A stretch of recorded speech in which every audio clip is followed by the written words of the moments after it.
Buckle up, everyone, because today we're taking a deep dive into the future of driving. Yeah, it's amazing how technology is changing how we drive, and it's going way beyond like just having a Bluetooth connection. Exactly. And for this deep dive, we've got a bunch of articles and some YouTube videos all about the latest and greatest in car tech. We are talking about some pretty wild stuff. Some of it's already out there, but some of it still feels like it's straight out of a sci-fi movie. Right. So what we are going to do is explore some of these wild features Yeah. and try to figure out which ones we might actually see in our everyday cars pretty soon. Sounds good to me. And also, maybe more importantly, what we should really consider about these new features. Think about the pros and cons. Definitely, because not all progress is good progress. Exactly. So let's start with this idea from autotrader.k Mhm. about how features that used to be only in like luxury cars, the fancy stuff, Right. they eventually trickle down and become standard in like regular cars, just like heated seats. Oh, yeah, totally. Heated seats used to be this like high-end luxury, and now you kind of expect them in any new car. Totally. And I bet you can think of some other examples of this trickle-down effect. Like, what else went from fancy to familiar? Well, GPS navigation is a perfect example, right? It used to be this like expensive add-on, and now it's like practically everywhere. Oh, for sure. And backup cameras too used to be a luxury, and now they're mandatory on all new cars.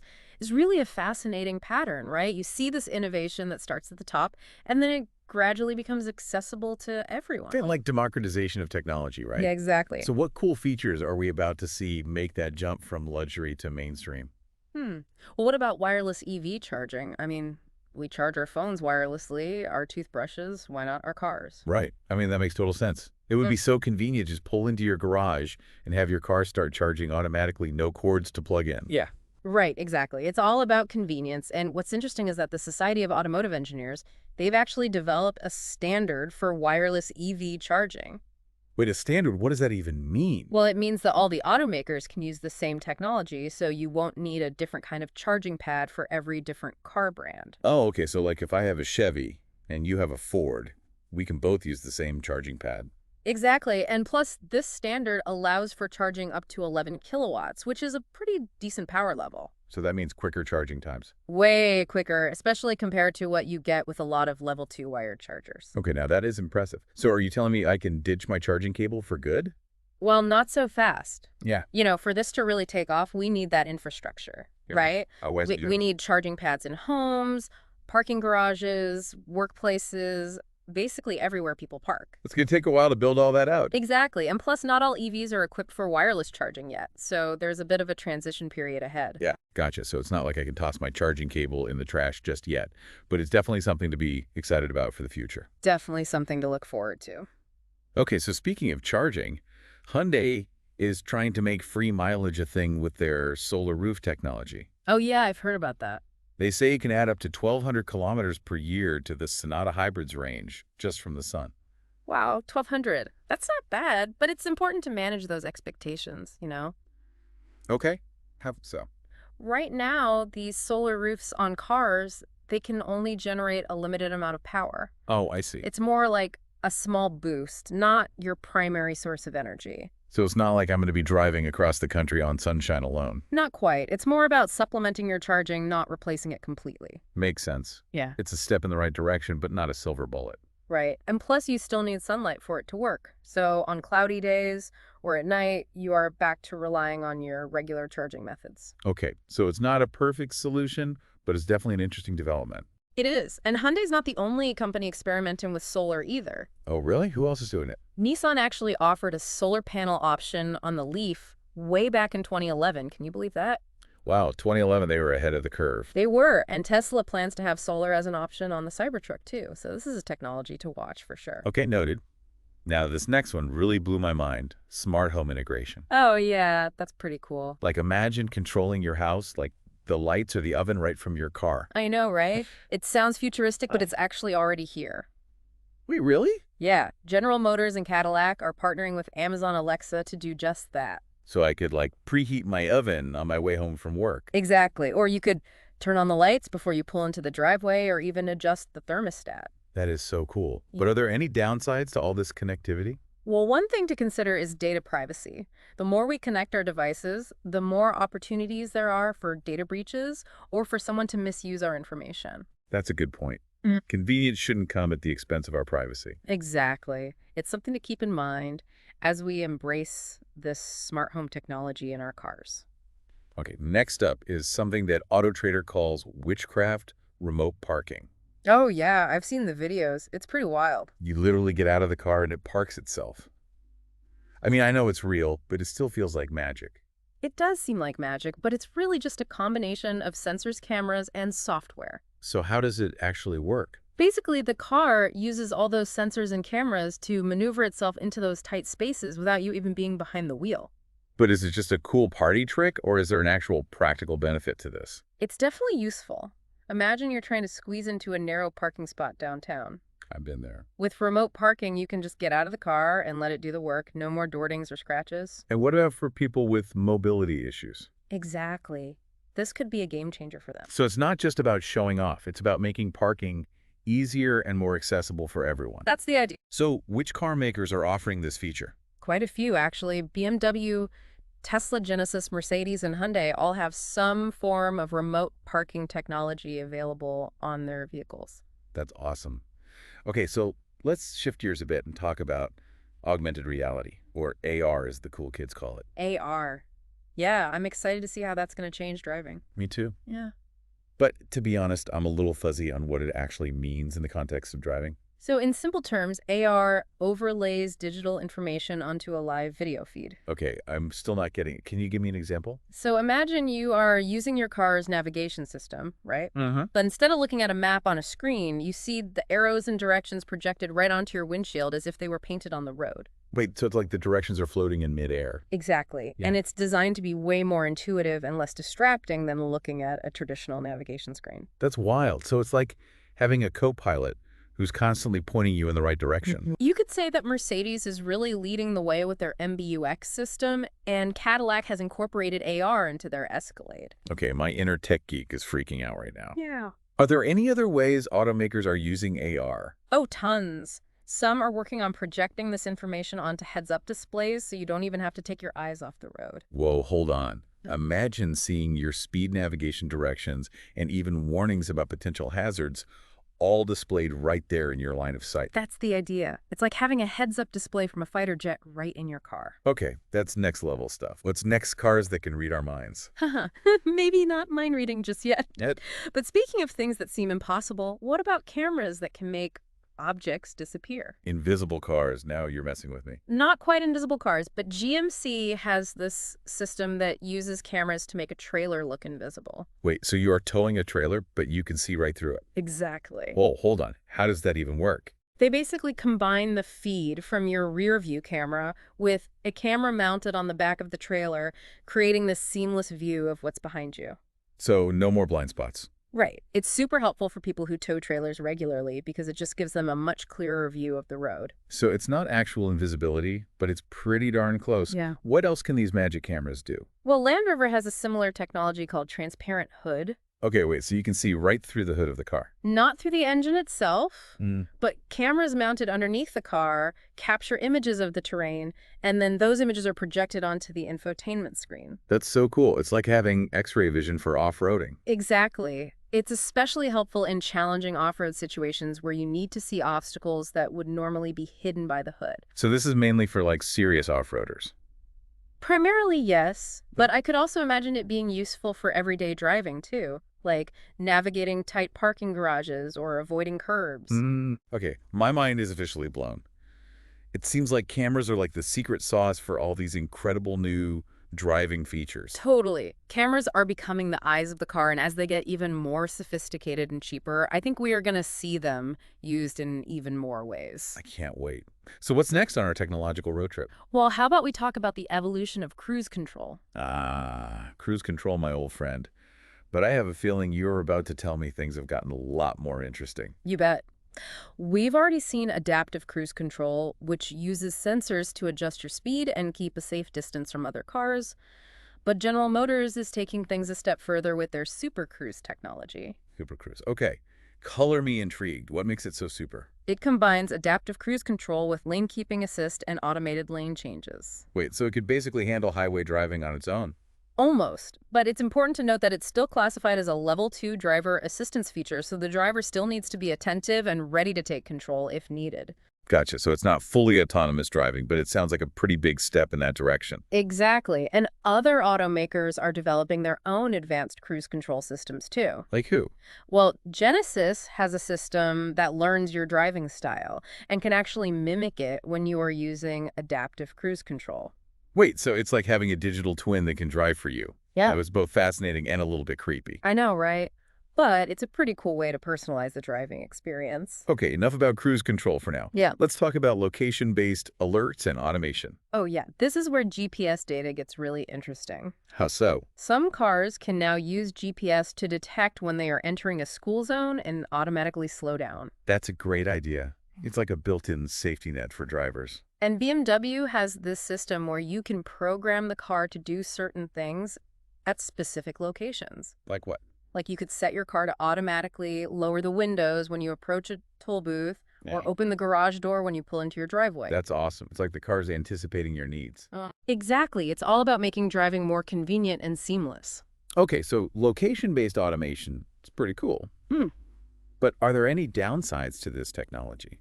Well, one potential concern is accuracy. GPS signals can sometimes be unreliable, especially in urban areas or tunnels. That's true. So you can't rely on it blindly. And of course, as with any technology that uses location data, there are always privacy considerations. Good point. It's a trade-off we have to think about. Yeah. Okay, let's talk about car keys. Are you thinking what I'm thinking? Are physical keys going to become obsolete?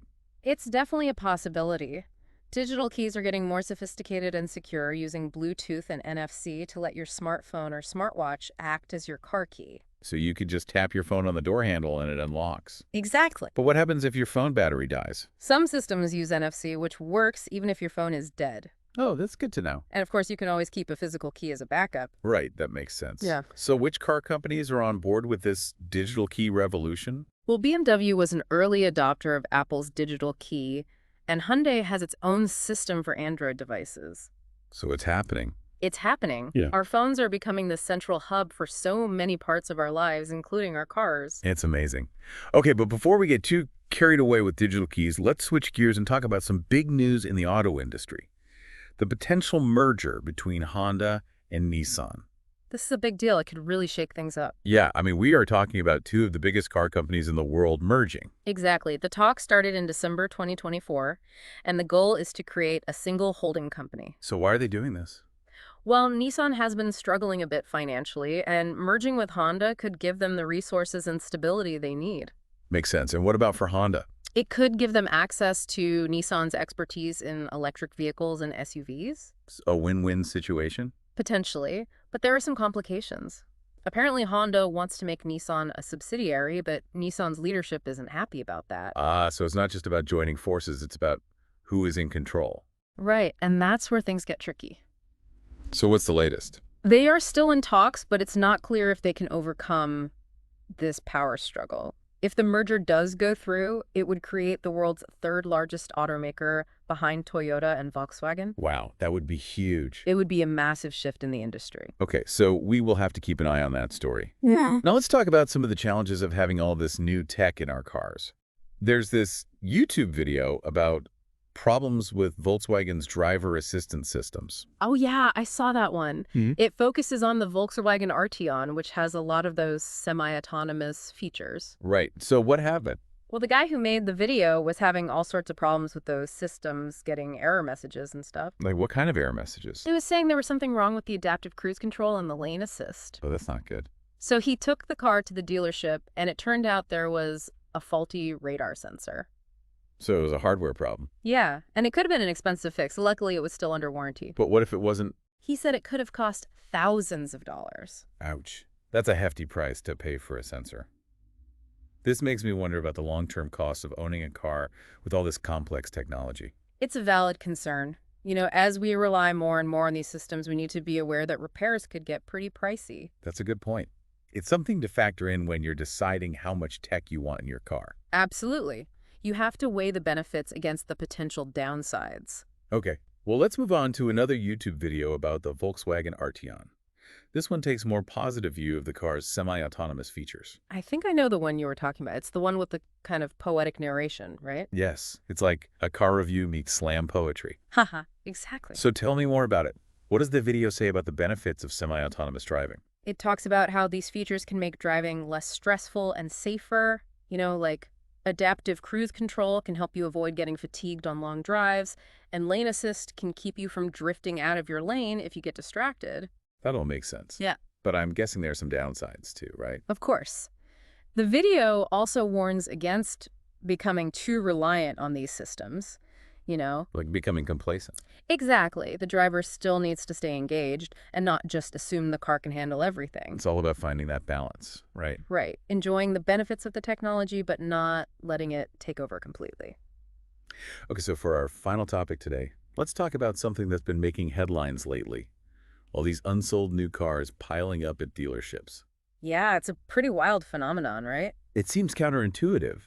I mean, you'd think with all the amazing technology we've been talking about, people would be lining up to buy the latest models. You'd think so, but it's more complicated than that. The Car Coach Reports video really lays it out. So what's the deal? Why aren't people buying new cars? Well, the video says dealerships are struggling to sell cars across all brands. Some vehicles have been sitting on lots for over 500 days. 500 days? That's crazy. Why is that happening? It seems like there are a few factors at play.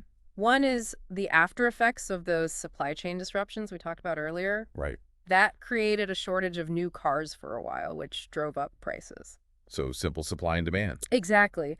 But now that production is back up to speed, demand hasn't necessarily caught up. So people are maybe hesitant to buy a new car with all the economic uncertainty? Exactly. Plus, rising interest rates are making car loans more expensive. That makes sense.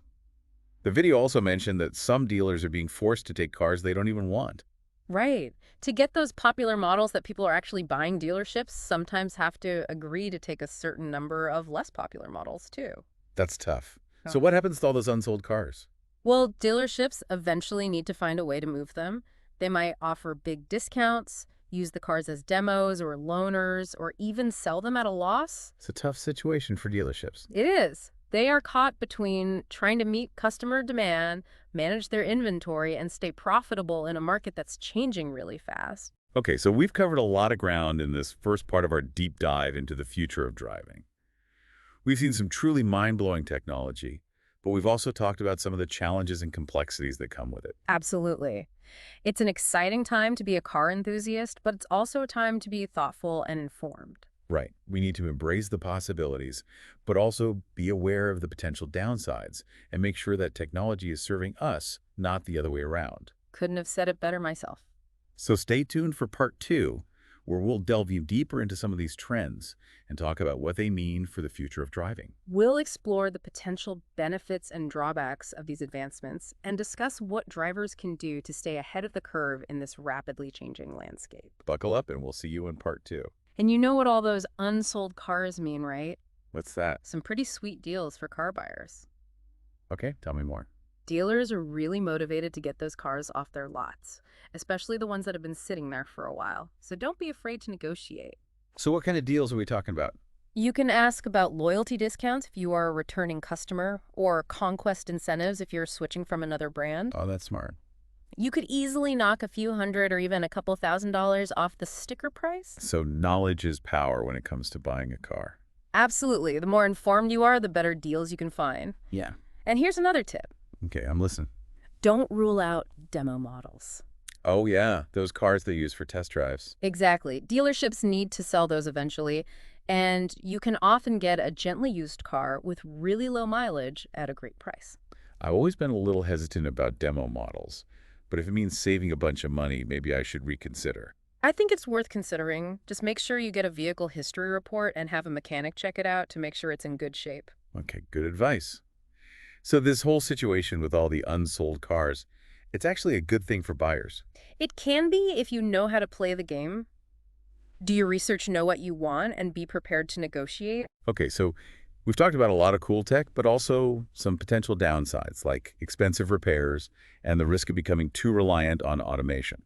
Right. It's important to be aware of both sides of the coin, the excitement and the challenges. So how do we strike that balance? I think it's about Using technology to enhance the driving experience, but not letting it take over completely.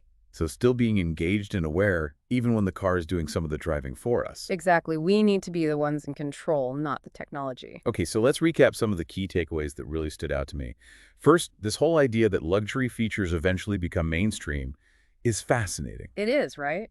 Heated seats, GPS navigation, all that stuff used to be for the elite, but now it's trickling down to everyday cars. And I bet that trend is only going to continue. Oh, absolutely. As technology gets better and cheaper to produce, we'll see even more of those high-end features become standard. I can't wait to see what becomes standard in a few years. Hmm. Personally, I'm super excited about augmented reality. AR is going to be huge. Yeah. Imagine all the possibilities beyond just navigation. Right, like seeing traffic updates, warnings about hazards, all projected right onto your windshield. It's going to change the way we interact with our cars and the world around us. And let's not forget about wireless EV charging. Oh, yeah. That could be a game changer for electric car adoption. Imagine just pulling into your garage and your car starts charging automatically. No cords, no hassle. As that technology matures and the infrastructure expands, I think we're going to see a lot more people making the switch to electric. Definitely something to watch. Speaking of EVs, that potential Honda-Nissan merger is still on my mind. Yeah, if those two giants could figure out how to work together, it could really shake things up in the EV market. A merger of that size would create a real powerhouse in the industry. It would be interesting to see how it all plays out. For sure, competition and collaboration both play a role in driving innovation. Exactly. And who knows what kind of amazing new technologies might come out of this partnership. Okay, on a more practical note, I'm going to keep those negotiating tips in mind when I go car shopping. Good idea. Knowing how to work the system can save you a lot of money. Okay, one last thought before we wrap up this whole conversation has really highlighted how quickly things are changing in the automotive world. It's amazing, right? New technologies are popping up all the time. It can be overwhelming, but it's also incredibly exciting. I agree. The key is to stay informed and keep learning. Read articles, watch videos, talk to experts. And don't be afraid to ask questions. If something doesn't make sense, ask for clarification. Exactly. We are all learning together. That's the spirit. Now let's gear up for part 3, where we'll continue exploring all these fascinating trends that are shaping the future of driving. I'm ready. Let's do it. You know, in the last part, we were talking about how dealers are having a hard time selling all the new cars they have on their lots. Yeah, it's kind of a weird situation, right? I mean, you think with all this awesome tech we've been talking about, people would be like rushing out to buy the latest models. It's a bit more complicated than that, though. Remember that Car Code Reports video? Yeah, what was it about again? It talked about how there's this mismatch between the kinds of cars people want and the kinds of cars dealerships actually have. Oh, yeah. And I remember something about dealers having to take cars they don't even want. Yeah, so basically, it all comes down to how car companies decide where to send their cars. You know, they don't just send them to dealerships randomly. So how does it work? Well, they take into account things like past sales, data market demand, and even where the dealership is located. And sometimes to get the hot sellers, you know, the models that everyone wants, dealerships have to agree to take some of the less popular models, too. It's kind of like a package deal. So they get the cars they know will fly off the lot. Right. But they also end up with some inventory that's harder to sell. It's a tough spot for them to be in. It is. They got to keep a good mix of cars to attract customers, but they don't want to be stuck with a bunch of cars nobody wants. So for those of us who are looking to buy a new car, is now a good time or should we wait? It really depends on your situation. You know, what you need, what you want, and your budget. But like we said earlier, this could be a good time for buyers who know how to negotiate. Okay, so let's go over those negotiating tips again. What should we keep in mind? First, do your research, know what cars you're interested in, compare prices online and at different dealerships. Okay, so don't just go to the first place you see. Exactly. Shop around and don't be afraid to walk away if you aren't getting the deal you want. And what about those demo models? Are those worth looking into? They can be. You can often find a car with low mileage at a much lower price. Just be sure to get a vehicle history report and maybe have a mechanic look at it just to be safe. Solid advice. So this oversupply of cars is actually a good thing for some buyers. It can be, for sure, but you have to be informed and know how to play the game. All right, so we've talked about a ton of exciting technology, but we've also talked about some of the challenges and potential downsides. Right, like those expensive repairs and the whole idea of becoming too reliant on technology. So what's the bottom line? How do we make sure technology is working for us and not the other way around?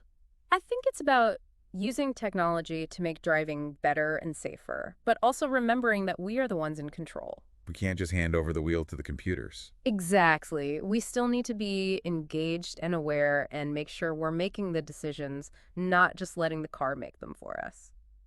So to wrap up this deep dive, Mm. what are your final thoughts on the future of driving? I think it's an incredibly exciting time to be a driver. New technologies are emerging all the time, offering amazing possibilities, but it's also a time to be thoughtful and aware. We need to make sure we're using these technologies responsibly and not losing sight of what truly matters, the joy of driving and the connection we have with the road. I love that the joy of driving, even with all this tech. Yeah. We shouldn't forget why we love to drive in the first place. So thanks for joining us on this deep dive into the future of driving. It's been a wild ride. It has, and who knows what the future holds. But one thing's for sure, it's going to be an interesting journey. That's it for this episode, but we want to hear from you. What car tech features are you most excited about, and which ones are you a little wary of? Join the conversation on social media, and let's keep talking about the future of driving. Until next time, drive safe and stay curious.